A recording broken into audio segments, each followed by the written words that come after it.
Muhammad and Zainab. The story is based on the history of Islam written by Tabari and Ibn Sa'd and Aisha Ahmed's article titled Sex with Daughters-in-Law, Divinely Ordained in Islam.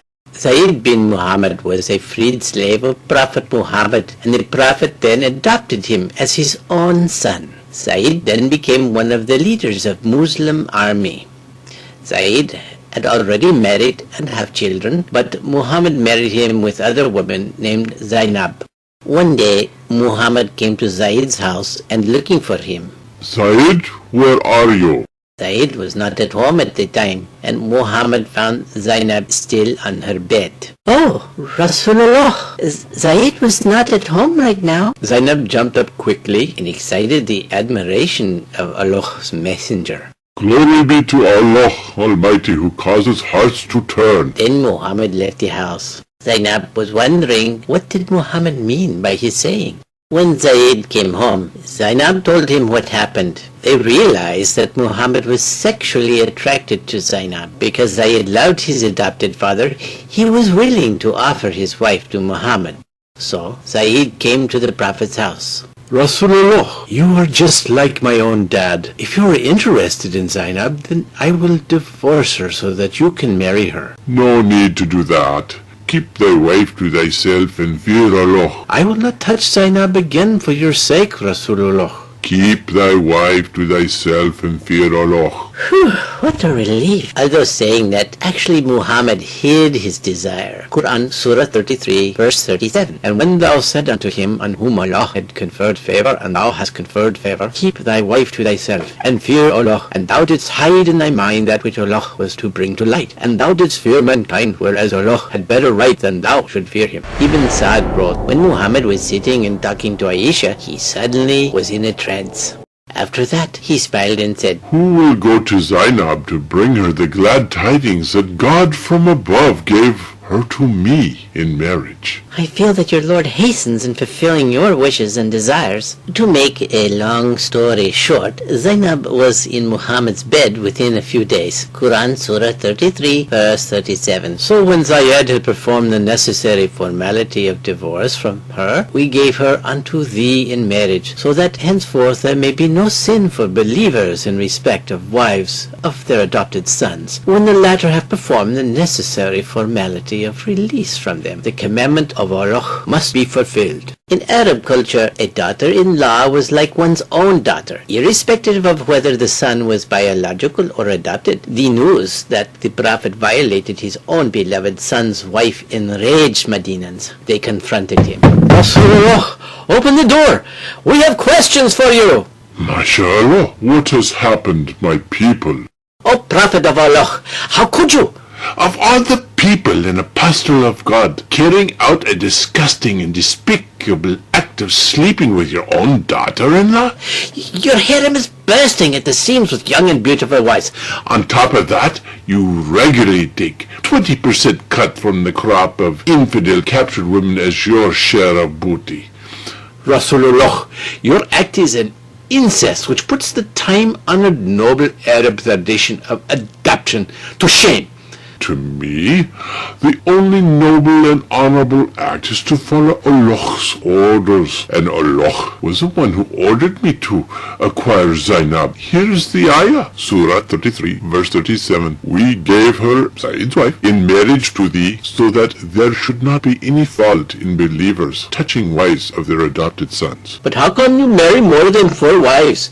Wouldn't that still be called adultery? Oh, not at all, because I am allowed to have sex with my first cousins without marriage, and Zainab is the daughter of my aunt. Here's the ayah, Surah 33, verse 50. O Prophet, we have made lawful for thee the daughters of thy uncles paternal and aunts paternal, thy uncles maternal and aunts maternal, who have emigrated with thee. Prophet, are you sure that Surah 33, verse 50 was not brought to you by Satan, like he brought to you the satanic ayahs in Mecca? Oh, I don't get tricked by Satan anymore. I am dead sure that Jibreel brought it to me. Rasulullah, there is another matter which we like to discuss with you.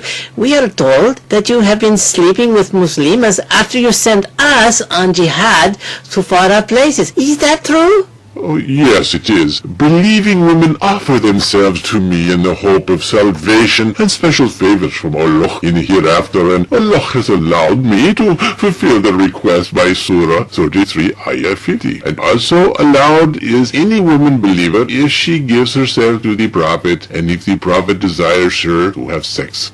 However, as you know, I'm a very busy man and cannot fulfill all requests. Besides, my wives get very antsy and jealous when I am with them. They also hate to see the long line of Muslims outside my room daily. Actually, your wives are the ones who informed us of this matter. They said that you get so drained and tired by the time you come to their rooms. You fall asleep right after prayers. Some of your younger wives look so jealous and outraged that we could have easily taken advantage of them, like Safwan bin Mu'attal is rumored to have done with the resentful and angry Aisha on the way back from Mustalik after you dumped her for Juvariya. You yourself believe she did it and had sent her to her dad's house. Allah is aware of that. That is why He has ordered my wives to be segregated and veiled from now on. You are not allowed to come to my home without permission anymore, and only allowed to talk to them from behind a curtain, if you must. Here is the revelation. Surah 33, Ayah 53. O you who believe, do not enter the house of the Prophet unless permission is given. And when ye ask of them, the wives of the Prophet, anything, ask it of them from behind a curtain. And Allah has also given stern warning to my misbehaving wives. Surah 33, Ayah 30. O wives of the Prophet, whoever of you commits an open indecency, the punishment shall be increased to her doubly. Can't we at least marry them when you're dead and gone?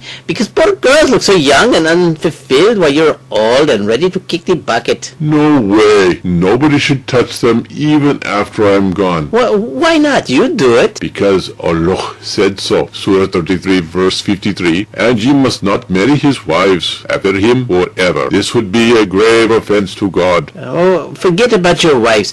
What about one-night stands with our cousins and other Muslims if they offer themselves to us? No one-night stands for you. You can sleep with them only if you marry them. Why not? You do it. Because one-night stands is a privilege only for me, not for anyone else. Here is the continuation of Surah 33, verse 50. That is a special privilege for thee, not for other believers. They are only allowed their married wives and their right hands But Prophet of Allah, does not Surah 33 verse 21 say you are a role model? And Surah 3 verse 31 says we are to follow your example if we love Allah. Allah said not to irritate your Prophet. And then those ayahs are really bullshit. Because when you indulge in incest and adultery, Allah endorses it right away. And when we want to follow you and do the same, Allah calls it adultery and calls for flogging and stoning. Why? Allah said not to irritate your Prophet, and you're irritating the hell out of me. Surah 33 verse 53. It is not right for you to annoy and irritate the Prophet of God. Can't we even ask questions? No, if you ask questions you will end up getting beheaded. Where does it say that in the Quran? Sure it does.